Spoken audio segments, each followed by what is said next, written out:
فأنا ناصح لإخواني بالصدع بالحق تبيض وجوههم. السكوت في مسألة الحزبية يضرها، فاصدع بما تؤمر وأعرض عن المشركين. سلامي على دماج ورجالها والشيخ يحيى ودار العلم يا سعد بانيها. إن الحمد لله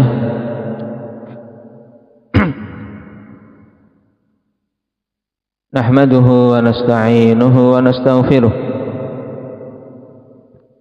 ونعوذ بالله من شرور أنفسنا وسيئات أعمالنا. من يهده الله فلا مضل له ومن يضلل فلا هادي له.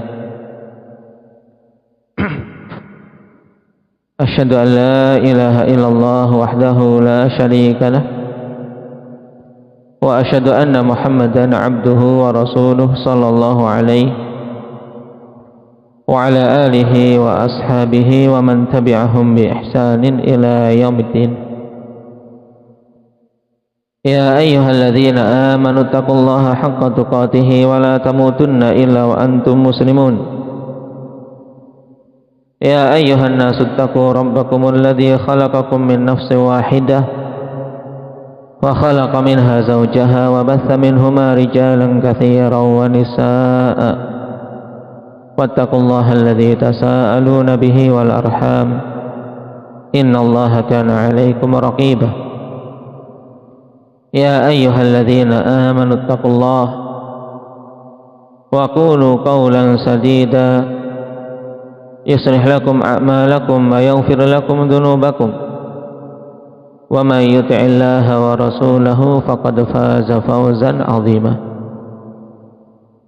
أما بعد فإن أصدق الحديث كتاب الله وخير الهدي هدي رسول الله صلى الله عليه وسلم وشر الأمور محدثاتها فإن كل محدثة بدعة وكل بدعة ضلالة وكل ضلالة في النار. أعاذنا الله وإياكم من النار. Alhamdulillah, kita memuji Allah Subhanahu wa taala atas semua kenikmatan yang telah Allah Subhanahu wa taala anugerahkan kepada kita semua. Kenikmatan-kenikmatan yang begitu besar, yang sepantasnya setiap hamba untuk terus-menerus bersyukur kepada Allah Tabaraka wa ta'ala yang telah menganugerahkan kepada kita kenikmatan yang tidak terhitung. Wa in ta'uddu ni'matallahi la tuhsuha. Rasulullah sallallahu alaihi wasallam telah bersabda, tuba liman hudiya lil Islam wa ruziqa kafafan wa qanna'ahu Allahu bima atah. Beruntung bagi seorang yang diberi hidayah untuk berislam dan diberi rizki yang kafaf. Rizki yang kafaf, rizki yang dengannya dia terjauhkan dari hal-hal yang diharamkan. Perutnya terisi makanan dan auratnya tertutup dengan pakaian. Diberi rezeki yang kafaf, tidak berlebihan, tidak sampai melimpah ruah, tapi cukup dengan rezeki yang kafaf. Rasulullah SAW telah katakan bahwasanya orang tersebut telah mendapatkan taubah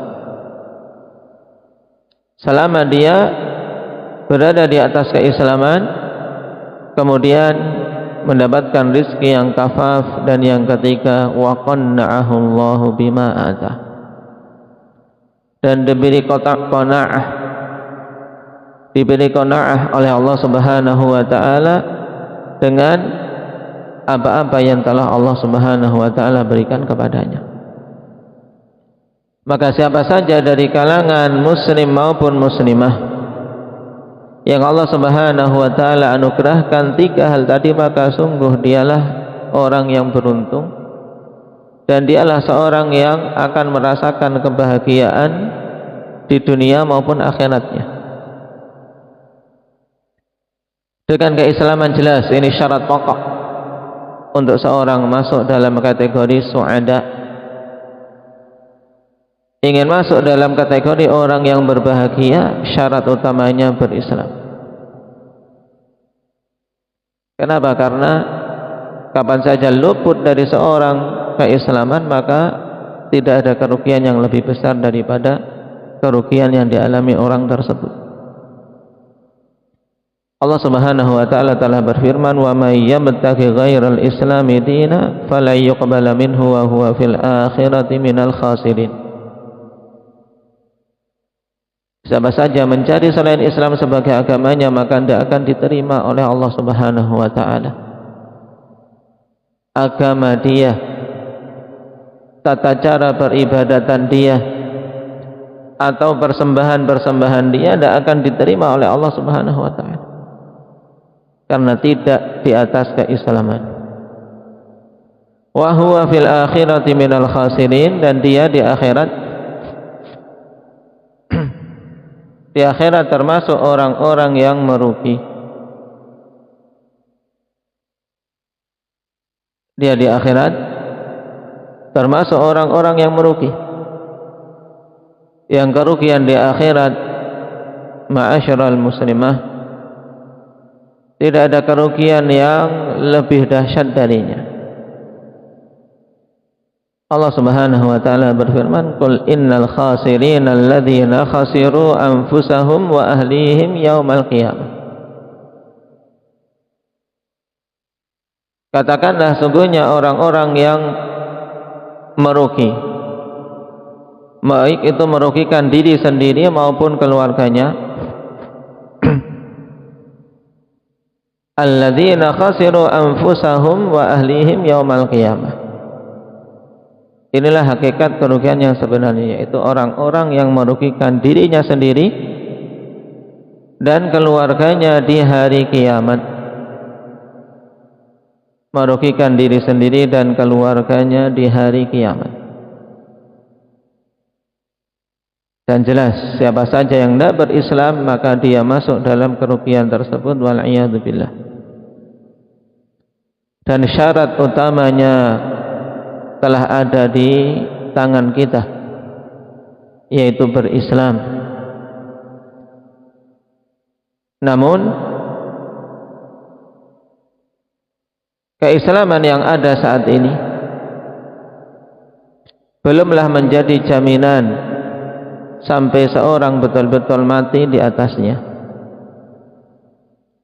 Maka inilah yang hendaknya kita upayakan. Karena hidayah Allah Subhanahu wa taala secara umum terbagi menjadi dua, yaitu hidayatun ila tariq wa hidayatun fit tariq.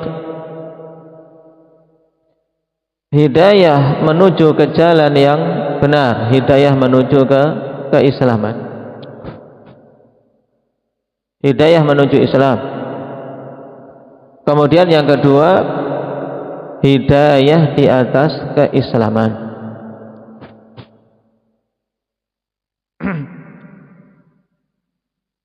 Hidayah di atas keislaman.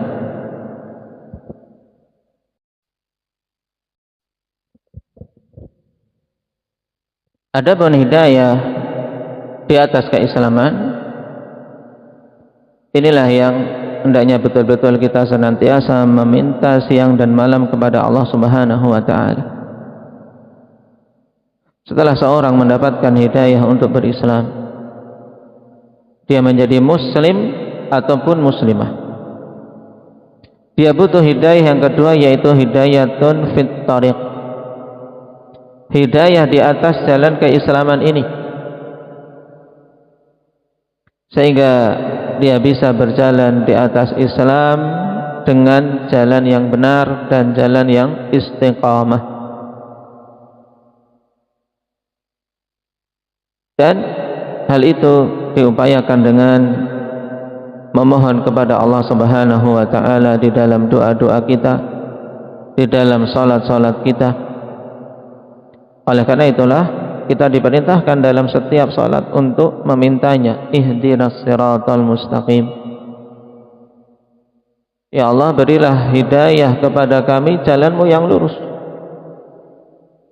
Setelah kita masuk ke dalam Islam, terus menerus meminta petunjuk ke jalan yang lurus. Kenapa? Karena di dalam Islam ini kita butuh hidayah agar menapakinya dengan benar, agar tidak menyimpang ke kiri dan ke kanan mengikuti hawa nafsu dan para penyeru-penyeru kebid'ahan.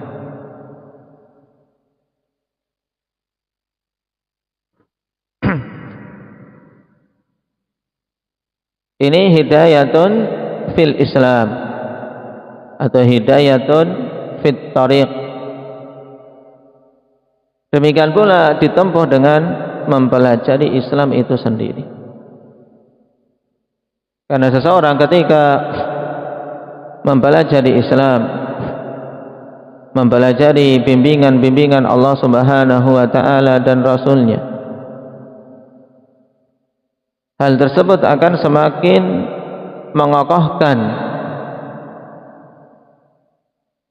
keberadaan dia di atas keislaman. Karena sebab utama untuk bisa kokoh adalah al-iman dan at-taqwa. Iman kokoh dengan ilmu dan takwa kokoh dengan amalan soleh. Ilmu dan amal. Dengan ilmu dia akan bisa selamat dari syubhat yang bisa menggelincirkan seorang hamba dari jalan keislaman. Dan dengan amalan soleh serta ketakwaan dia akan bisa selamat dari syahwat yang menggelincirkan seseorang dari jalan keislaman.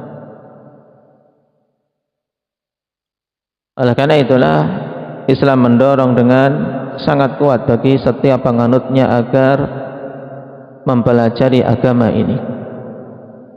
Bukan hanya sekadar label dirinya muslim, kemudian setelah itu sudah selesai, yang penting sholat, tidak. Tapi dituntut untuk yang lebih dari itu. Rasulullah sallallahu alaihi wasallam mengatakan, "May yuridillahu bihi khairan yufaqihu fiddin." Siapa saja yang Allah Subhanahu wa taala inginkan kebaikan padanya, maka akan dipahamkan tentang perkara agamanya. Untuk bisa paham tentang perkara agama, kita butuh menuntut ilmu, butuh mempelajari agama ini, mempelajari bimbingan Allah Subhanahu wa taala di dalam Al-Qur'an dan bimbingan Nabi kita Muhammad sallallahu alaihi wasallam di dalam sunnah-sunnahnya. Inilah yang banyak dari kaum muslimin dari waktu ke waktu semakin menipis semangat untuk bisa mewujudkannya, untuk mempelajari agama Allah, untuk mempelajari aturan-aturan Allah Subhanahu wa taala. Padahal Nabi sallallahu alaihi wasallam telah katakan itu sebagai tolak ukur baik buruknya seseorang. Ingin baik, di antara langkah untuk bisa menjadi baik, belajar agama. Karena ini alamat Allah Subhanahu wa taala menghendaki kebaikan pada seorang hamba. Berarti rasa cinta seorang muslim maupun muslimah terhadap ilmu syar'i ini juga nikmat. Ada dalam hati kita rasa cinta untuk menuntut ilmu. Ini harus disyukuri. Nah, harus disyukuri. Tumbuh rasa cinta dalam diri kita untuk belajar agama. Ini merupakan nikmat yang agung. Kenapa? Karena itu alamat Allah menghendaki kebaikan pada diri si hamba.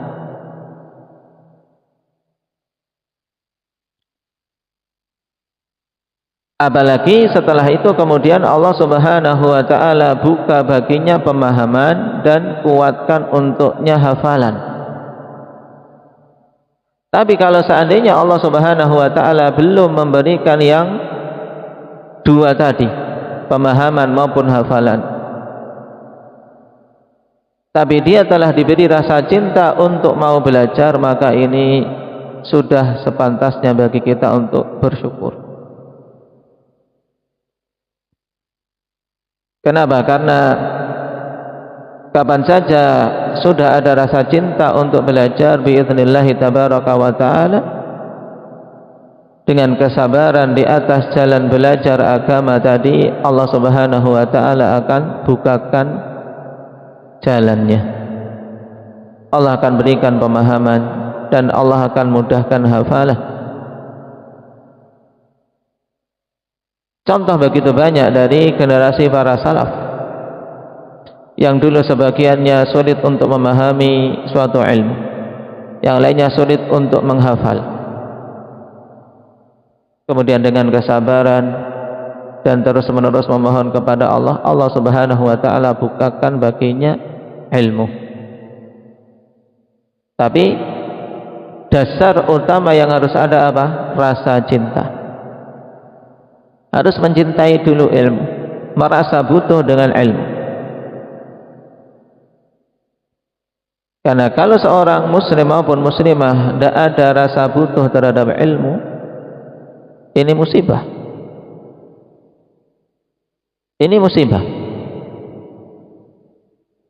Nah, ya sebenarnya ini merupakan perkara yang tidak masuk di akal bagi orang-orang yang memiliki akal sehat.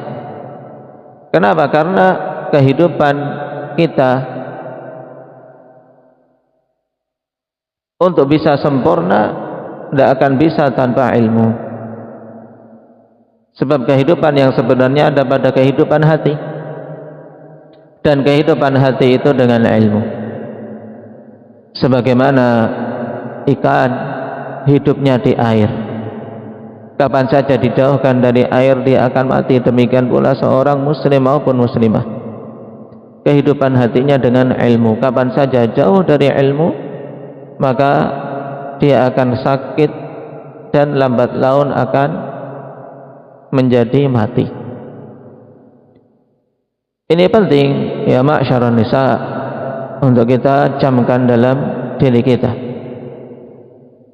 bahwasanya apa yang telah Allah Subhanahu wa ta'ala berikan kepada kita berupa keislaman butuh dijaga, dan penjagaannya dengan belajar, berdoa, dan mengamalkan keislaman ini. Itulah yang Rasulullah SAW wasiatkan dalam wasiat beliau yang ringkas namun padat. Ketika datang sahabat meminta, ya Rasulullah, kulli fil islami qawlan la as'alu anhu ahadan ghairah. Wahai Rasulullah, katakan kepadaku dalam keislaman ini suatu perkataan yang aku tidak akan bertanya lagi kepada seorang pun selain Anda. Maka Rasulullah SAW kemudian menjawab dengan jawaban yang ringkas. Kata beliau, qul amantu billahi tsumma istaqim. Katakanlah aku beriman kepada Allah, kemudian istiqamahlah. Yaitu berarti dua hal. Yang pertama, dia harus beriman, dan untuk beriman harus ada ilmu. Untuk bisa beriman dengan iman yang benar butuh ilmu. Makanya Allah Subhanahu wa ta'ala perintahkan kepada nabinya, fa'lam annahu la ilaha illallah. Ilmuilah wahai nabi bahwasanya tidak ada ilah yang hak untuk diibadahi kecuali Allah. Harus mengilmui la ilaha illallah. Dan tanpa la ilaha illallah iman seseorang tidak akan benar. Kemudian tsumastaqim, istiqamahlah kamu. Dan untuk istiqamah juga butuh ilmu. Maka dari sini kita bisa menyimpulkan dengan kesimpulan yang sangat gamblang. Kemudian kita juga bisa menghubungkan hubungan yang sangat kuat. Kenapa kok tolak ukur kebaikan seseorang kembali kepada pemahaman dia terhadap ilmu agama ini? Ya karena hal-hal tadi ini. Sehingga sabda Nabi sallallahu alaihi wasallam, "May yuridillahu bihi khairan yufaqihu fid din." Siapa saja yang Allah Subhanahu wa taala inginkan kebaikan padanya, maka dia akan dipahamkan terhadap perkara agama. Ini cukup untuk kita bersemangat di jalan ilmu. Cukup untuk mendorong kita agar bersemangat di atas jalur ilmu.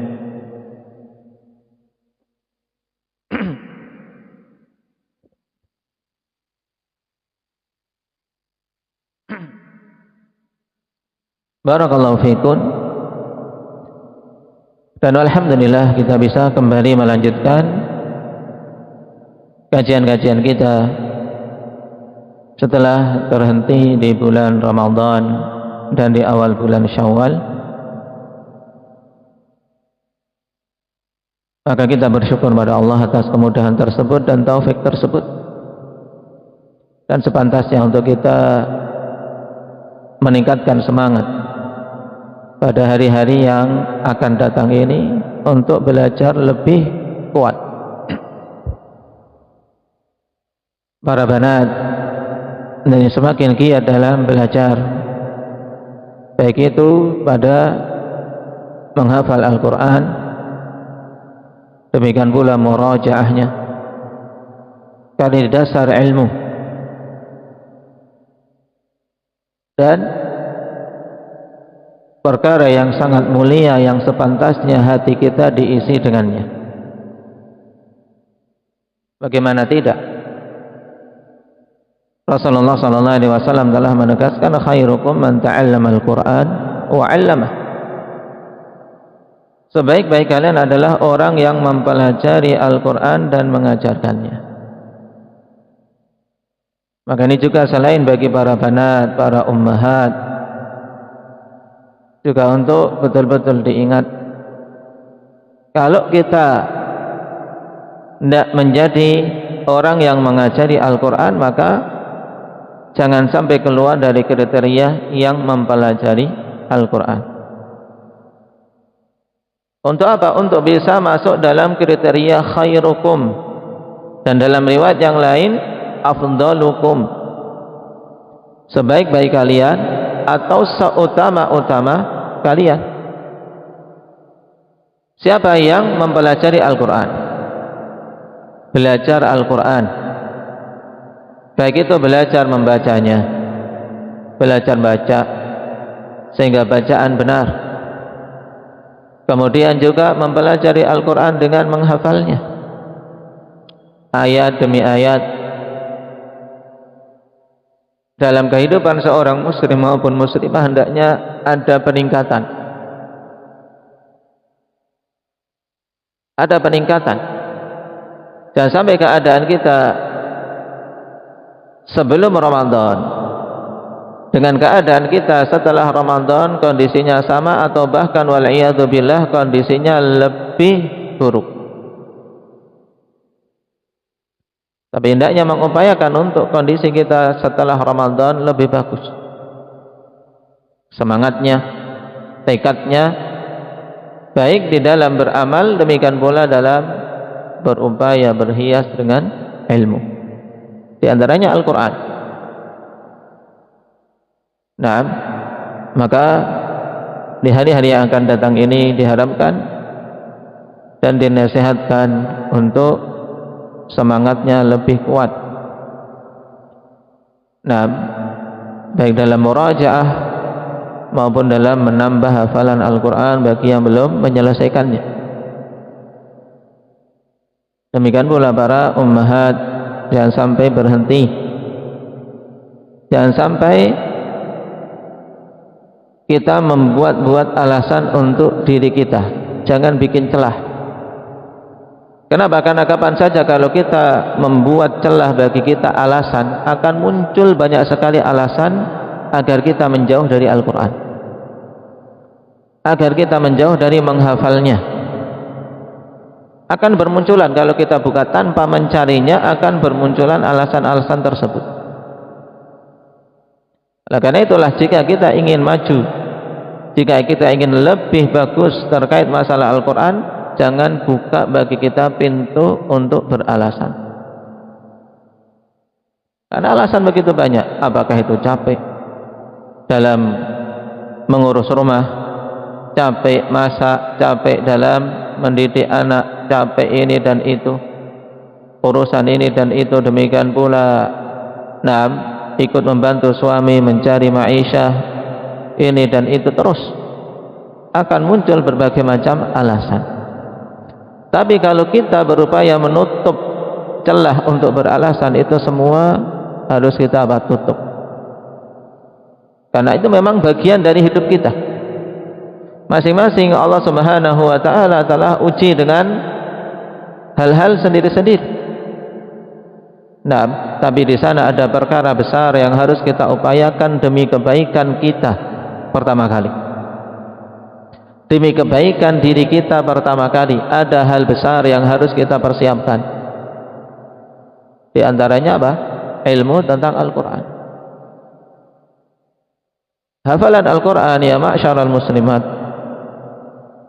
akan dibawa mati.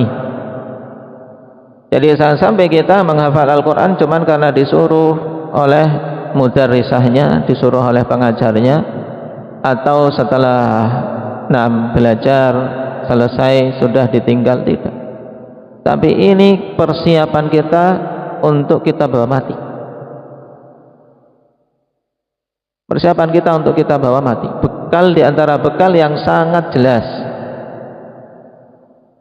Kenapa? Karena Rasulullah sallallahu alaihi wasallam mengatakan, yuqalu li sahibil Qur'an iqra wartaqi warattil kama kunta turattil fid dunya fa inna manzilataka inda akhiri ayatin taqra'uha. Dikatakan kepada pengemban Al-Quran yang membaca dan menghafalnya, bacalah Al-Quran dan naiklah. Diperintahkan untuk apa? Menaiki derajat-derajat surga. Kemudian tartilkanlah sebagaimana dulu engkau mentartilkannya di dunia, karena sungguhnya kedudukanmu di surga di akhir ayat yang engkau baca.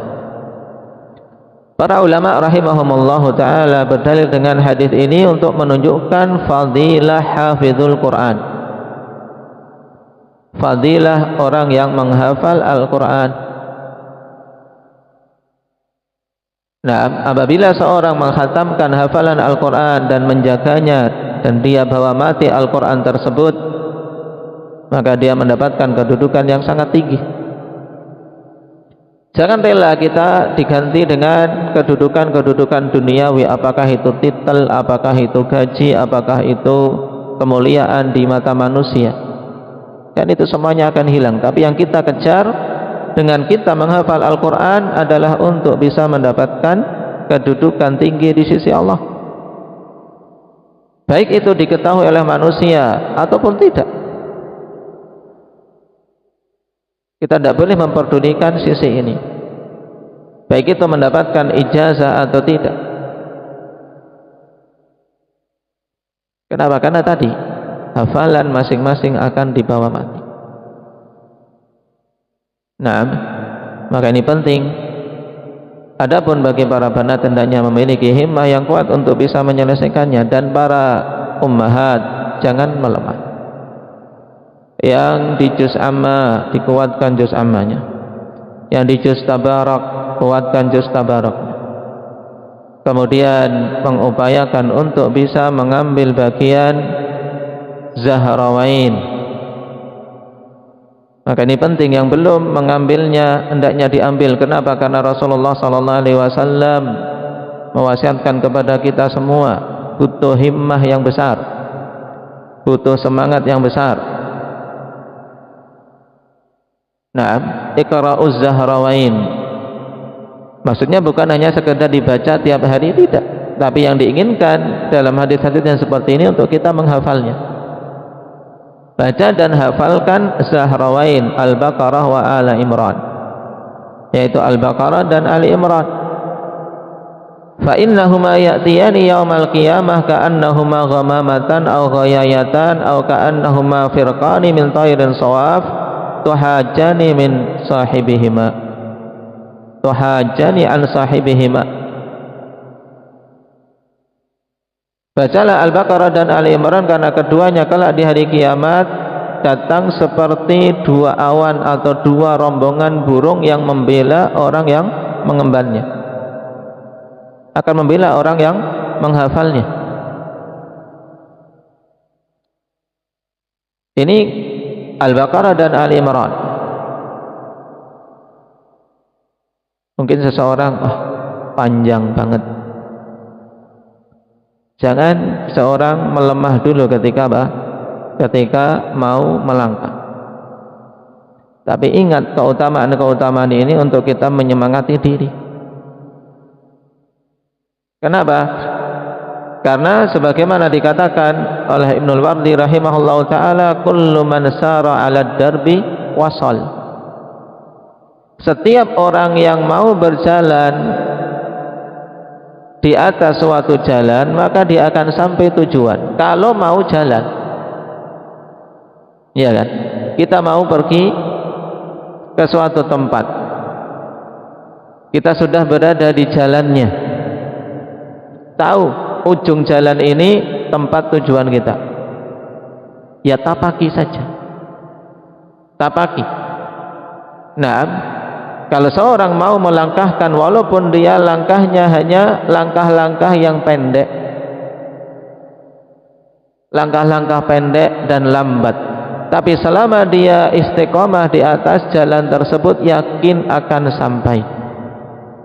Jangan berbelok, jangan berbalik. Tapi kullu man sara 'ala darbi wasal. Setiap orang yang mau menapaki suatu jalan, maka akan sampai pada tujuan.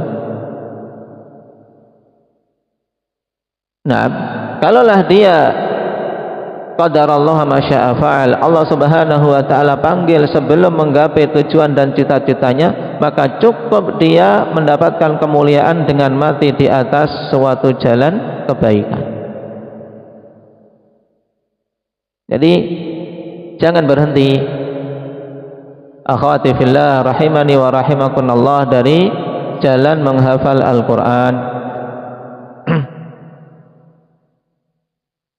Al-Baqarah dan Ali Imran. Kemudian kalau seandainya seorang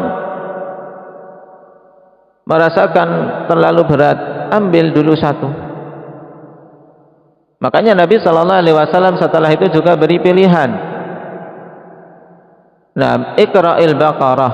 Kalau memang tidak bisa dua, Al-Baqarah dan Ali Imran, maka Iqra'il Baqarah. Jangan sampai luput satu ini, Al-Baqarah. Kenapa? Kok Al-Baqarah surat yang paling panjang di dalam Al-Quran? Kata Rasulullah SAW, fa inna akhdaha barakah, karena sungguhnya mengambil Al-Baqarah ini keberkahan. Mengambil Al-Baqarah keberkahan, barakah. Satu kata ini cukup. Satu kata ini cukup untuk kita bersusah payah, untuk kita berlelah-lelah, untuk kita meluangkan waktu. Sekali lagi, untuk kita meluangkan waktu, jangan untuk kita mencari waktu luang, tidak. Karena kalau kita dalam menghafal Al-Quran, dalam belajar agama, mencari waktu luang, syaitan terus menerus akan memunculkan kesibukan bagi kita. Nah, ada jadwal untuk kajian, jadwal untuk belajar, itu jadikan sebagai waktu yang hendaknya diprioritaskan. Jangan Jangan kalau ada kelonggaran, kalau ada waktu luang, jangan. Karena sungguh ilmu ini kebutuhan. Ilmu ini kebutuhan. Demikian pula masalah hafalan. Jadikan itu kebutuhan, sebagaimana kita ingin setiap harinya dapat penghasilan. Kita ingin setiap harinya mendapatkan nafkah. Demikian pula upayakan setiap harinya kita ingin dapat tambahan hafalan, walaupun satu ayat, tambahan ilmu walaupun satu faidah. Nah, Nabi mengatakan tentang Al-Baqarah, Iqra'ul Baqarah, bacalah Al-Baqarah. Kenapa? Fa inna akhdaha barakah, karena mengambilnya adalah keberkahan. Baik, dan keberkahan itu adalah thubutul khair al-ilahi fi syai', tetapnya kebaikan dari sisi Allah Subhanahu wa taala pada suatu perkara. Perkara kalau sudah diberkahi padanya kebaikan yang luar biasa. Dan Allah sifati seorang yang telah mengambil Al-Baqarah, dia mendapatkan keberkahan. Kemudian wa tarkaha hasrah, dan meninggalkan Al-Baqarah tersebut merupakan bentuk penyesalan, akan nyesal.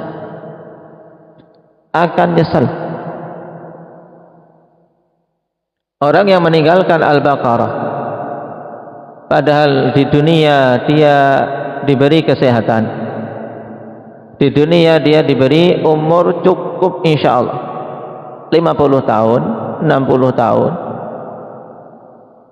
cukup bagi seorang yang mau menggunakannya untuk menghafal Al-Baqarah. Bahkan setahun saja kalau seseorang memiliki semangat, insyaallah akan mengambilnya. Sehari satu ayat saja sudah habis, karena ayat-ayat dalam Al-Baqarah tidak mencapai 360 ayat, tidak mencapai, dan hari-hari dalam setahun 360. Nah, maka ini penting ma'asyaral muslimat untuk kita jadikan lecutan. Yang belum menyelesaikan Al-Baqarah, kuatkan semangat di hari-hari yang akan datang untuk lebih semangat daripada hari-hari yang sebelumnya. Jangan melemah. Yang sudah mendapatkannya dijaga. Kenapa? Karena namanya perkara besar, sesuatu yang bernilai tinggi. Kalau kita sudah mendapatkannya, ya harus dijaga. Dalam perkara dunia saja, seorang mendapatkan suatu hal yang memiliki nilai, apakah itu emas, intan maupun permata, dia akan menjaganya luar biasa penjagaannya. Ditempatkan di wadah yang kuat, digembok, bahkan sebagiannya memberi berangkas khusus, sebagiannya menyewa pengawal khusus. Dan kita diberi Al-Baqarah, jaga. Nah, menjaganya dengan murajaah, menjaganya dengan menjauhi hal-hal yang bisa merusak hafalan kita, apakah itu maksiat atau yang lainnya. Menjaga dari curian-curian syaitan, karena syaitan terus-menerus akan berusaha mencuri kebaikan-kebaikan yang ada di hati ini agar bisa digantikan dengan kotoran. Jangan sampai masuk dalam kriteria yang kedua ini, watarkaha hasrah, meninggalkan Al-Baqarah, tidak mau mengambilnya padahal dia telah diberi umur. Itu merupakan penyesalan, kerugian dan penyesalan. Kemudian keutamaan yang ketiga, la tastati'uhal batalah, dan tidak akan mampu untuk menembusnya para penyihir. Ini keutamaan yang disegerakan di dunia. Seorang yang hatinya terisi dengan Al-Baqarah, maka dia memiliki benteng yang sangat kuat dari sihir. Sihir sekuat apapun tidak akan menembus hati-hati yang Allah Subhanahu wa ta'ala telah isi dengan Al-Baqarah. Nah, maka mari semangati diri yang kemarin-kemarin melemah, mungkin sudah melangkah dapat 1 juz awal, kemudian melemah, tidak nambah-nambah tambah, atau yang sudah dapat sebagian dari Al-Baqarah tapi tidak dimurajaah. Kenapa? Karena kita harus dijaga sampai kita mati. Nikmat yang agung kalau seorang sudah bisa meraihnya. Adapun yang masih merasa sulit, jangan berkecil hati. Sepantasnya untuk bersemangat, ambil yang paling mudah terlebih dahulu. Kenapa? Karena yang penting ada semangat, ada rasa senang. Menghafal tanpa ada semangat tanpa ada rasa senang tidak akan bisa. Kalau hanya sekedar terpaksa atau hanya sekedar ikut-ikutan sehari 2 kali, sehari 2 hari, 3 hari bisa, tapi selebihnya dia tidak akan bertahan. Tidak akan bertahan. Makanya semangati diri dulu, timbulkan rasa cinta pada diri kita terlebih dahulu untuk Al-Quran ini. Kemudian apa? Melangkah dengan istiqomah, walaupun lambat. Masing-masing mengetahui keadaan dirinya. Aku ngapalnya lambat, ya sudah, ambil satu ayat tapi istiqomah, akan sampai insyaallah. Apalagi yang bisa lebih dari itu. Jangan sampai keadaan kita seperti apa yang dikatakan oleh penyair dalam syairnya, walam ara minal uyubi walam ara min uyubin nasi syai'an kanaksil qadirina 'ala tamami. Walam ara min uyubin nasi syai'an kanaksil qadirina 'ala tamami. Aku tidak melihat di antara aib-aib manusia itu sesuatu yang tercela seperti tercelanya seorang yang mampu untuk bisa meraih yang sempurna tapi dia lebih memilih yang kurang. Ada 2 pilihan, satunya sempurna, satunya kurang, dan dia mampu untuk sampai pada yang sempurna kok dia milih yang kurang, milih yang jelek, maka ini merupakan aib yang sangat nampak pada seseorang. Maka ini penting untuk kita mengupayakan. Dan tadi harus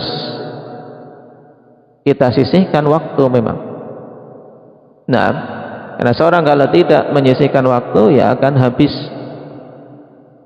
waktu tersebut pada hal-hal yang kebanyakannya adalah sesuatu yang sia-sia atau pada hal-hal yang hanya berkaitan dengan dunia belaka.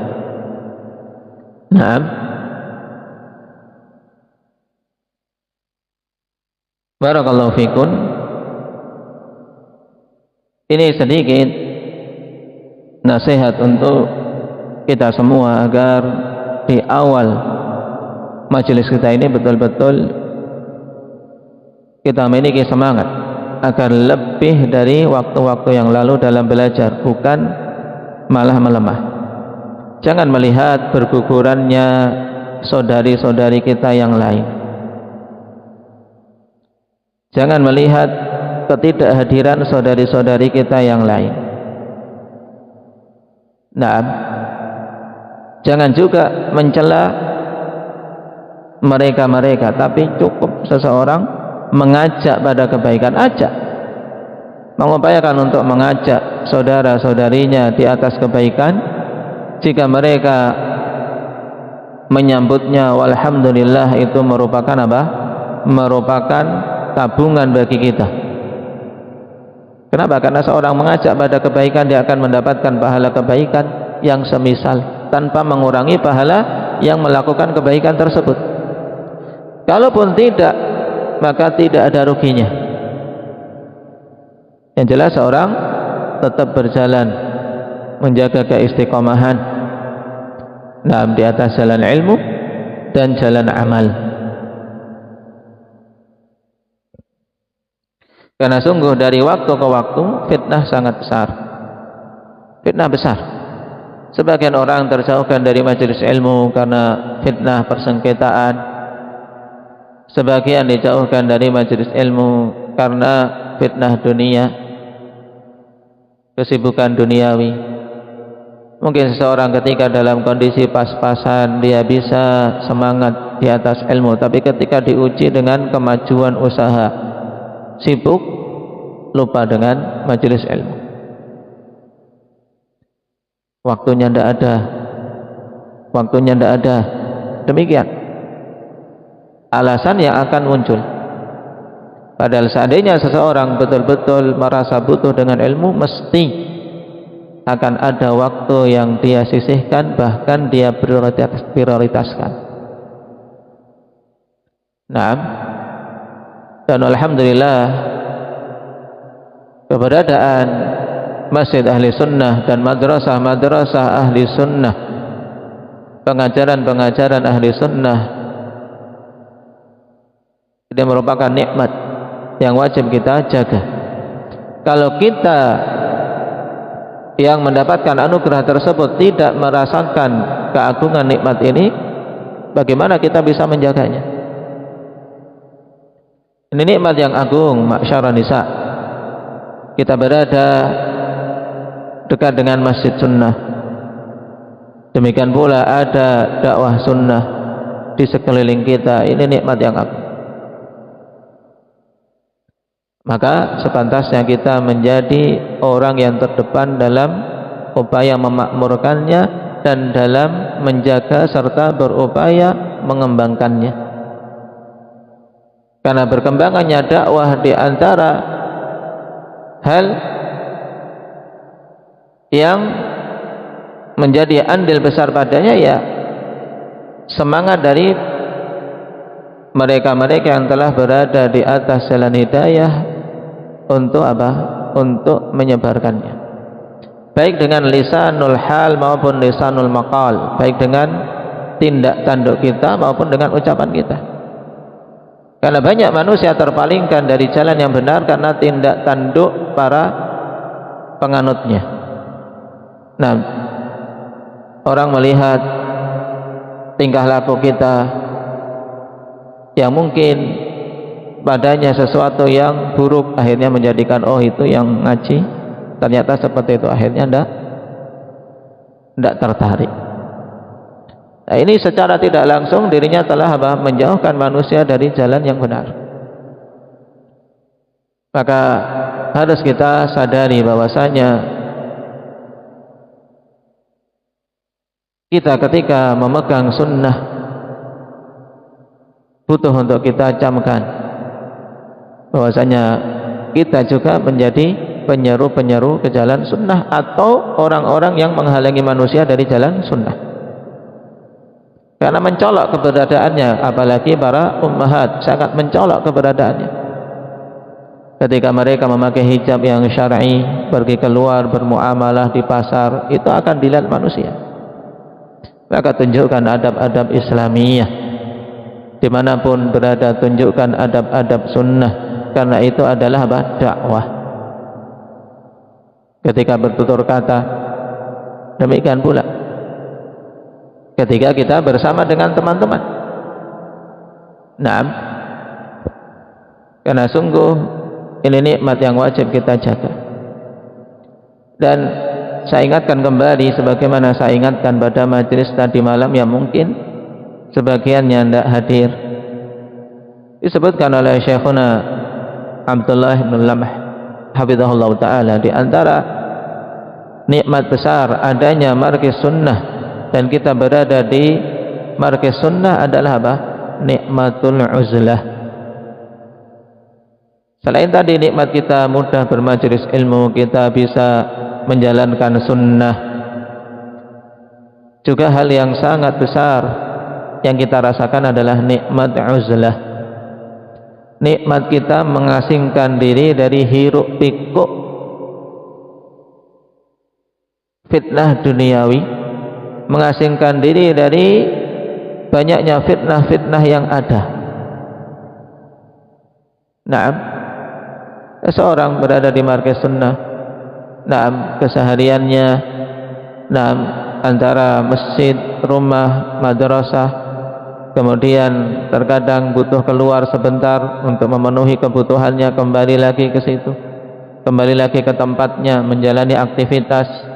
Ini uzlah dari berbagai macam fitnah, dan ini cukup untuk kita betul-betul sadari sehingga kita betul-betul menjaga kenikmatan tersebut dengan uzlah dari fitnah, fitnatus syubhat yang begitu banyak bertebaran. Seseorang kalau jauh dari majelis ilmu akan sangat mudah terkena syubhat, karena syubhat datang tidak butuh diundang. kerancuan-kerancuan pemikiran datang, tidak butuh kita undang. Apalagi di zaman sekarang yang menjadi aktivis HP. Nah, fitnah akan sangat banyak masuk ke dalam HP-nya. Kalau seorang tidak memiliki filter berupa ilmu dan tidak memiliki penasehat yang bisa menasehatinya dan mengajarinya, maka akan sangat mudah terjerumus dalam syubhat. Contoh yang sangat jelas, misalnya seorang mensikapi kasus Palestina. Syubhat bertebaran begitu banyak tentang bagaimana sikap seorang muslim tentang Palestina. Nah, Hamas dielok-elokan, Hizbullah dielok-elokan sebagai pejuang kemerdekaan Palestina. Nah, kemudian para ulama-ulama sunnah direndahkan. Ini syubhat. Padahal Hamas dan Hizbullah tidaklah memperjuangkan untuk tingginya kalimat Allah Subhanahu wa taala di muka bumi, baik di bumi Palestina maupun di belahan bumi yang lain. Karena perjuangan Hamas dan Hizbullah perjuangan untuk kelompok mereka, bukan untuk Allah. Sebagaimana ini dipertegas oleh komandan-komandan mereka. Hamas perjuangannya untuk ikhwanul muslimin, hanya untuk kelompok, sehingga mereka tidak terlalu peduli dengan betapa banyaknya kaum muslimin yang dibantai gara-gara ulah mereka. Oleh karena itulah pada sebagian teriakan orang-orang Palestina, mereka berteriak meminta, selamatkanlah kami dari Hamas terlebih dahulu sebelum kalian selamatkan kami dari Yahudi. Nah, mereka menyadari mereka hanyalah sebagai pion-pion yang dikorbankan. Seorang kalau tidak memiliki ilmu dan jauh dari bimbingan ulama akan bisa salah dalam melihat dan menilai. Ini contoh. Belum lagi syubhat yang lain, kerancuan berfikir dalam masalah akidah dan seterusnya. Nah, maka dengan adanya majelis ilmu kita bisa uzlah dari fitnah-fitnah ini. Nah, dari fitnah syubhat maupun dari fitnah syahwat. Maka jangan kita datangkan fitnah-fitnah itu pada diri kita sendiri melalui HP-HP kita. Nasallallahu al-afiyata wassalam. Nah, barakallahu fikun. Ini sekilas sebagai pembuka untuk nasihat kita. Nah, bagi diri saya pribadi dan antunna sekalian. Dan yang terakhir, mumpung ingat terkait masalah kunut nazilah bagi para wanita yang sholat sendirian di rumah, difatwakan oleh Syekhul Islam Ibnu Taimiyah rahimahullah ta'ala bahwasanya kunut nazilah ini berlaku bagi setiap orang yang sholat, baik itu sholat berjamaah maupun sholat sendirian. Oleh karena itulah saya nasihatkan kepada para ummahat, para akhwat yang sholat di rumah-rumahnya sendiri-sendiri untuk jangan lupa kunut nazilah. Nah, karena itu bagian dari andil kita dalam membantu saudara-saudara kita yang tertindas, terdolimi, teraniaya. Kita tidak bisa berbuat apa-apa. Mau bantu dengan uang tidak ada, mau bantu dengan tenaga tidak bisa. Kenapa? Karena dengan tenaga apa yang kita bisa lakukan? Tidak punya senjata. Yang dilawan adalah jet-jet canggih, rudal-rudal yang kuat. Dan dalam perang seseorang butuh menyiapkan kekuatan, bukan hanya sekedar modal selamat, modal semangat tok. Makanya para ulama menasihatkan semenjak dulu bahwasanya kondisi kaum muslimin saat ini belumlah mampu untuk menghadapi orang-orang kufar dari Amerika, Yahudi maupun Nasara, belum mampu dari persenjataan yang ada. maka butuh persiapan, kekuatan. Wa'iddu lahum mastata'tum min quwwah. Harus persiapan kekuatan. Tidak hanya sekedar modal semangat yang berakhir tadi dengan mengorbankan saudara-saudara kita yang lemah, yang tidak mampu untuk membela dirinya.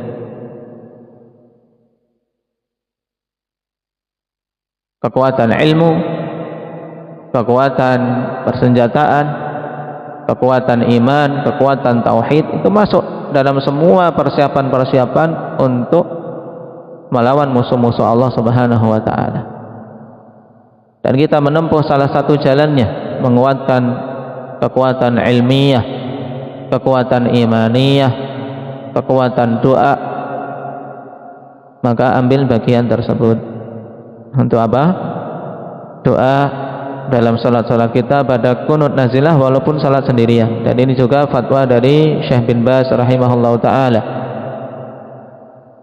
Nah, tidak ada satu dalil pun yang melarang untuk wanita yang salat sendirian melakukan kunut nazilah. Akan dia masuk dalam cakupan keumuman kaum muslimin, keumuman orang-orang yang salat, maka kapan saja para imam-imam di masjid-masjid melakukan kunut nazilah, para ulama menasihatkan untuk kunut nazilah, maka yang salat sendirian di rumah pun juga melakukan kunut nazilah. Bacaannya mudah, maka diupayakan dihafal. Kalaulah belum bisa, maka ambil bagian untuk mendoakan baik dalam sujud ataupun di luar sholat. Nah, dan kunut nazilah lebih terasa. Kenapa? Karena akan terasa bedanya dengan kondisi-kondisi tanpa kunut nazilah. Nah, maka ini penting untuk seseorang mengupayakannya, karena sungguh kita sangat prihatin. Kita merasa sakit sebagaimana saudara-saudara kita juga tersakiti. Ini seharusnya seorang muslim terhadap saudaranya kaum muslimin yang lain. Nah, dan itulah satu-satunya yang kita bisa upayakan saat ini, yaitu doa. Baik, barakallahu fikum. Kita cukup sekian. Nasallallahu azza wa jalla yuwaffiqana lima yuhibbuhu wa yardah. Walhamdulillahirabbil alamin. Subhanakallahumma bihamdik asyhadu an la ilaha illa anta astaghfiruka wa atubu ilaik.